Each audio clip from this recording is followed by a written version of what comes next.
ভিন্ন কোনো কিছু নাই, ভিন্ন কোনো নাম নাই, ভিন্ন কোনো তরিকা নাই।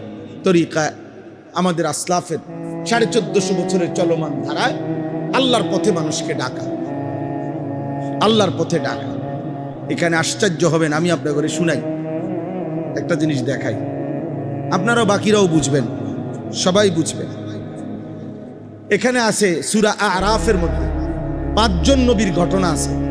নূহ আলাইহিস সালাম, হুদ আলাইহিস সালাম, সালেহ আলাইহিস সালাম, লূত আলাইহিস সালাম, শুআয়ব আলাইহিস সালাম। এই 5 জন নবী আল্লাহর পক্ষ থেকে 5 জন নবী এই সূরা হুদের মধ্যে আছে। আমি যে সূরার আয়াত পড়ছি, পৃথিবীতে সবচেয়ে বেশি মানুষকে আল্লাহর নবীগণের মধ্যে যারা দাওয়াত দিছেন, আর ওনাদের কওম সর্বোচ্চ নাফরমানি করছে, সীমা লঙ্ঘন করছে, পাপের সীমা লঙ্ঘন করছে।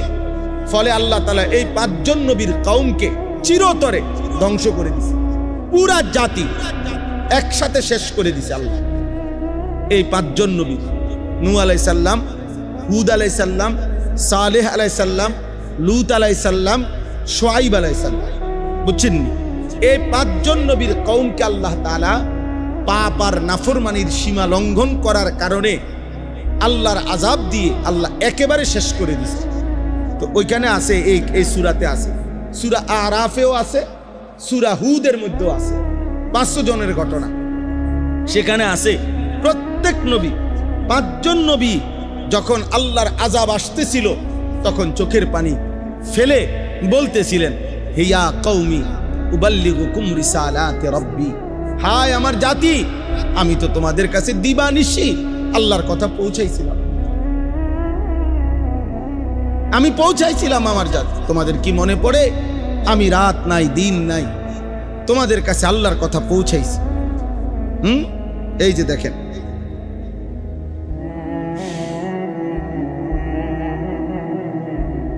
ফাতাওয়াল্লা আনহুম وقال يا قوم لقد أبلغتكم رسالة ربي ونصحت لكم ولكن لا تحبون الناصحين।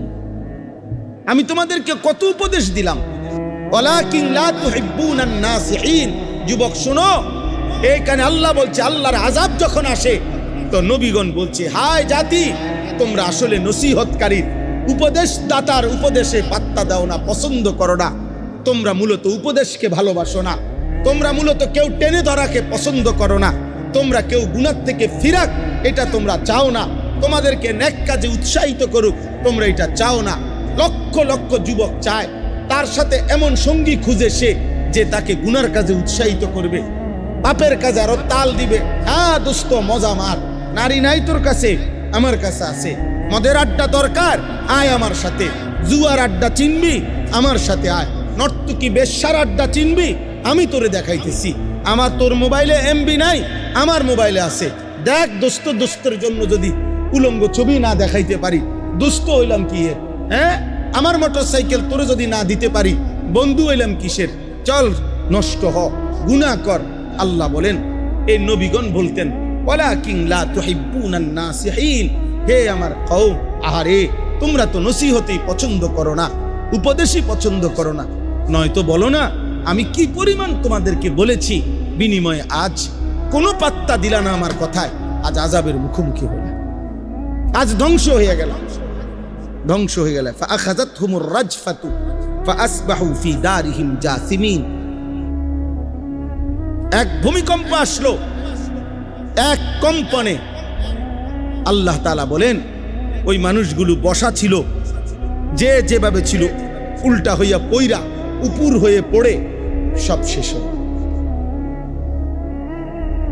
সব শেষ হয়ে।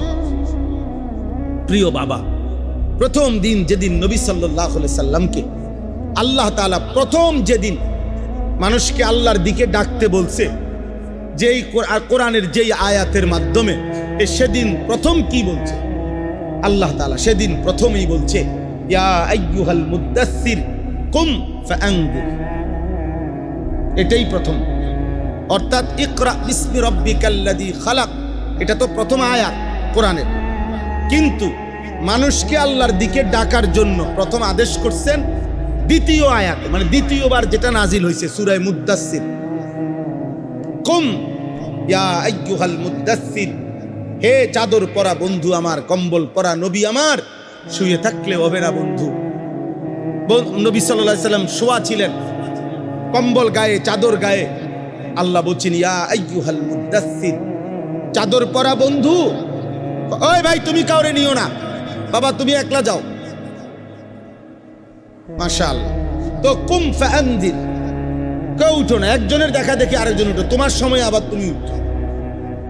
এটা মনে করো না, এটা অভ্যাস করো, তাইলে ভালো হবে।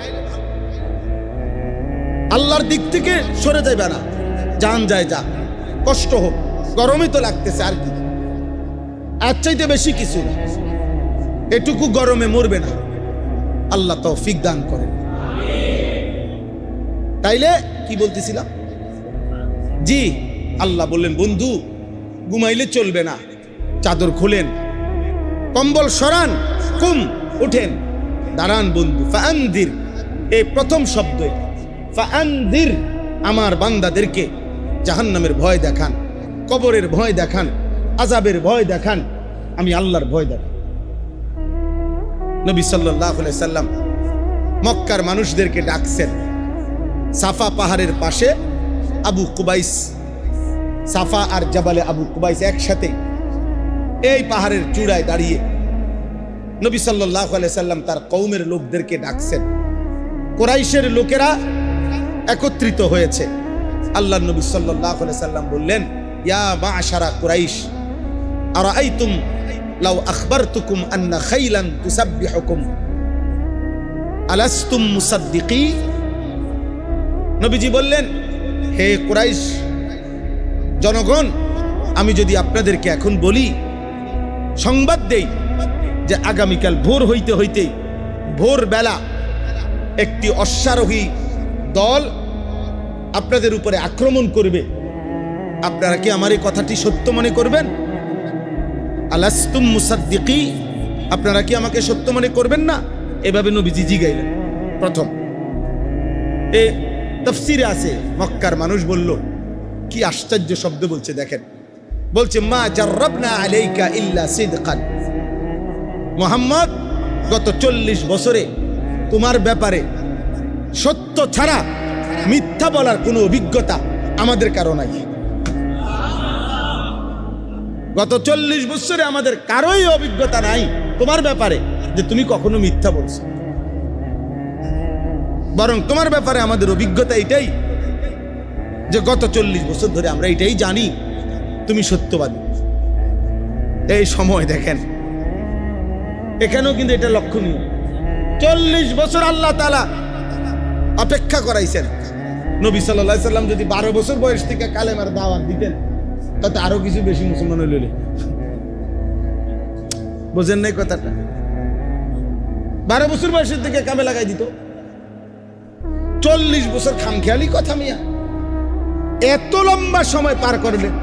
40 বছর আমাদের খতিবে আজম, মুনাজিরে জামান, আমাদের গর্ভের ধন, আমাদের অহংকার, আমাদের বাংলাদেশ না সারা পৃথিবীর রত্ন আল্লামা নুরুল ইসলাম অলিপুরি দামাত বারাকাতুহুমুল আলিয়া, হযরতের জবানে আমি শুনছি, বিগত 40 বছর ছিল আল্লাহ তাআলা নবী সাল্লাল্লাহু আলাইহি ওয়াসাল্লামের নবুয়তের দলিল হিসাবে আল্লাহ তাআলা রেডি করছেন।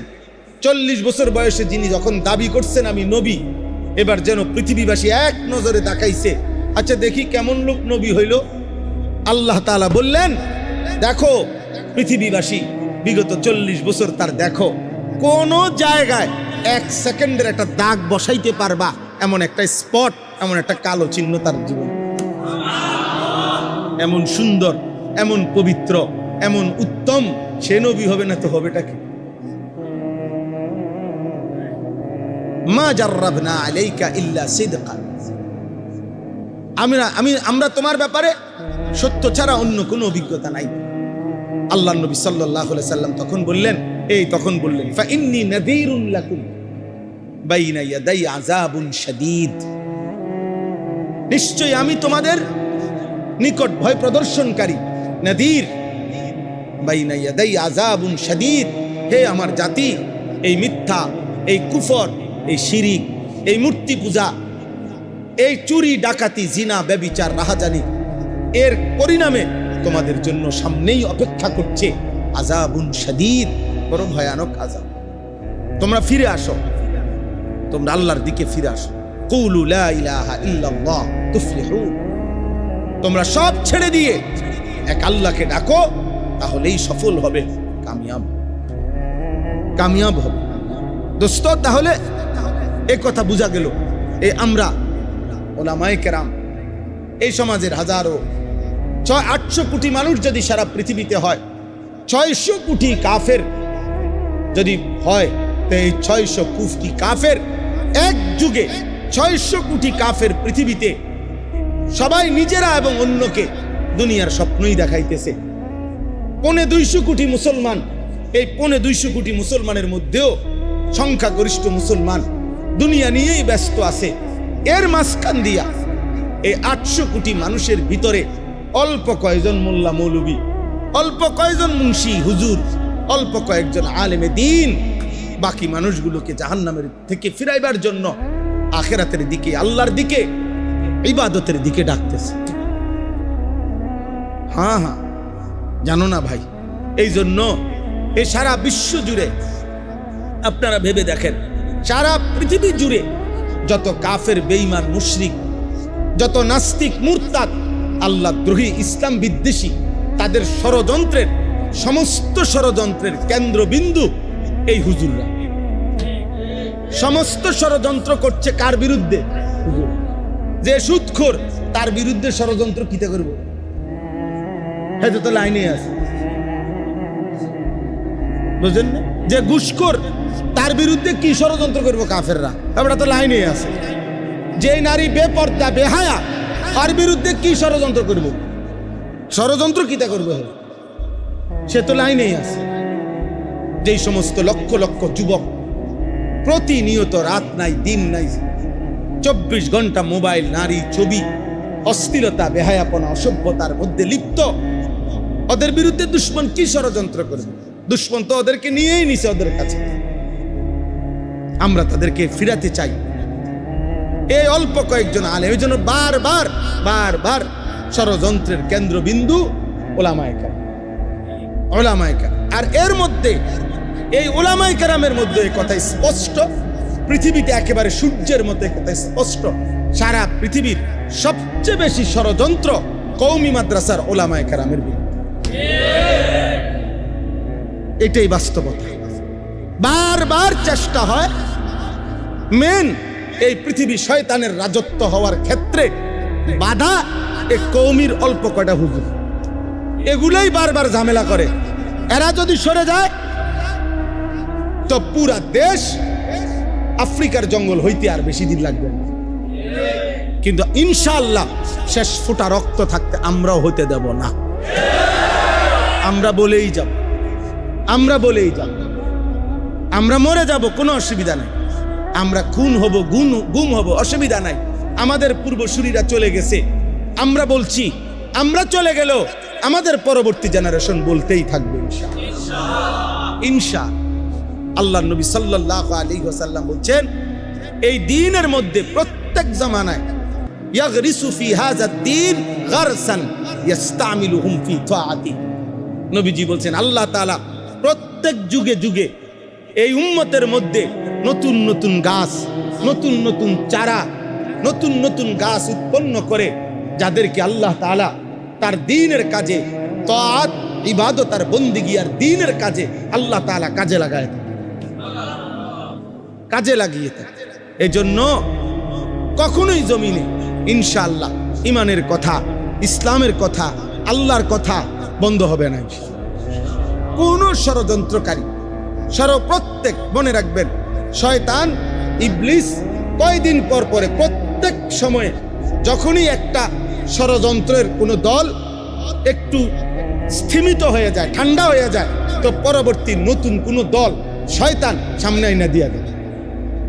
আবার এটা এই মুহূর্তে আপনার অনেক কিছু শয়তান দিয়া চাইছে, সবাই ওলামায়ে কেরামের বিরোধিতার মুখে ঠান্ডা হয়ে গেছে, এই লেটেস্ট যেই ইবলিস, যেই কুফরি মতবাদ, ভ্রান্ত বাতিল যেই ফেরকা বর্তমান বাংলাদেশে জোরদার মাঠে নামাইছে, এই মুরতাদ সংগঠনের নাম হলো হিজবুত তাওহীদ। এরা একটি কুফরি সংগঠন, একটি কুফরি মতবাদ, যারা নাম দিছে তাওহীদ, কিন্তু যাদের কথাবার্তা, বিশ্বাস, চিন্তা চেতনার মধ্যে অসংখ্য কুফর। ওলামায়ে কেরামকে প্রকাশ্যে প্রতিদিন একচেটিয়া আলেমদেরকে বলতেছে, বাংলাদেশের সারা পৃথিবীর সমস্ত আলেম আমরা সব ধর্ম ব্যবসায়ী, আমরা সব ধর্ম ব্যবসায়ী, আর এতে তরকারি ব্যবসায়ী, এতে ফুলকপি ব্যবসায়ী, পাতাকপি ব্যবসায়ী, আমরা ধর্ম ব্যবসায়ী, সবাই পাইকারি। এটা আমাদেরটা হইলে ইসলাম, হেরটা হইলে ইসলাম। আমরা হুজুর হইলো ইমাম, হ্যাঁ গো হুজুর হইলো এমাম। হ্যাঁ, হেরা এমাম কয়, ইসলাম। এটার মধ্যে কি মজা পাইলো কে জানে কি।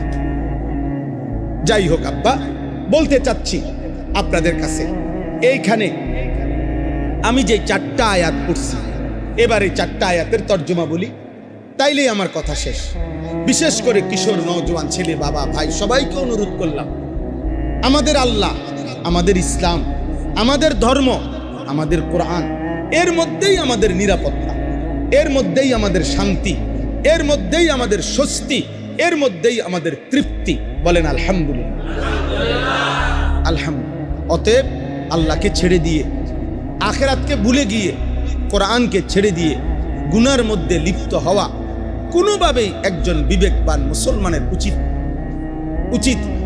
এখানে আল্লাহ তাআলা, আমি 4টা আয়াত পড়ছি, সূরা হুদ 12 নম্বর পারা 11 নম্বর সূরা হুদের 4টি আয়াত, 8, 9, 10, 11, এই 4টা আয়াত। এর অল্প 4টা আয়াতের প্রথম 3 আয়াতে আল্লাহ তাআলা বেঈমান, নাফরমান, পাপীর 3টা আচরণ বলছে, আর শেষের আয়াতে 4 নম্বর আয়াত মানে 11 নম্বর আয়াত আল্লাহ তাআলা ঈমানদারের বৈশিষ্ট্য বলছে। এই কথাটাই শুধু শুনে, আগে মুখে বলি, এরপরে তর্জমা বলবো, সহলে বুঝবেন। আল্লাহ তাআলা প্রথম 8 নম্বর আয়াতে বলতেছেন, প্রত্যেক যুগের নাফরমান, পাপী, বেঈমান, আল্লাহর অবাধ্য বান্দা, তার একটা বদভ্যাস হইল, সে পাপ করাকালীন অপরাধ করতে করতে এমন অহংকারী হয়, যখন দেখে পাপ করার পরেও, নাফরমানি করার পরেও কোনো মুসিবত, কোনো আযাব, কোনো বিপদ তার উপরে আসতেছে না, বরং সব কিছু আরামসে চলতেছে। এক পর্যায়ে সে বলতে শুরু করে, মা ইয়াহবিসু, আল্লাহ যে বলছে পাপ করিলে আযাব দেয়, শাস্তি দেয়, কই আমি তো পাপ করতেই আছি, আল্লাহর আযাব আসতে বাধা দিল কে? আযাব দেয় না কা? আযাব দেয় না কেন? এই আল্লাহ তাআলা বলেন, সীমালঙ্ঘনকারী, এইটাই সীমালঙ্ঘন। পাপের ক্ষেত্রে এটা কি? অহংকারী এমন পর্যায়ে পৌঁছে যায়, এবার যেন ভাবে যে এটা কিছুই না, আমার উপরে কোনো মুসিবত আসবে না, আমার উপরে কোনো মুসিবত আসবে না। কোরআনুল কারীমের মধ্যে আছে, নবী সাল্লাল্লাহু আলাইহি সাল্লামের জামানায় নবীজি যখনই আযাবের বর্ণনা দিতেন, তো কাফেররা বিদ্রুপ করত, ঠাট্টা করত। তো একদিন নজর ইবনে হারেস, একজন কাফের সর্দার, নবীজির সামনেই বলতেছে, মুহাম্মদ রাহ, তোমার আল্লাহর কাছে আমি কই। তো হাত উঠাইছে, আল্লাহুম্মা ইন কানা হাযা হুয়াল হক মিন ইনদিক, আল্লাহ, এই মুহাম্মদ যদি তোমার পক্ষ থেকে সত্যবাদী হয়ে থাকে এবং তুমি তারে যদি পাঠাইয়া থাকো, আর সে যা বলতেছে আযাবের ভয়, তাহলে তোমার কাছে আমরা এখানে আসি, এখন ফাতিনা বিআযাবিন আলীম, তুমি এখন আমাদের উপরে আযাব আনো।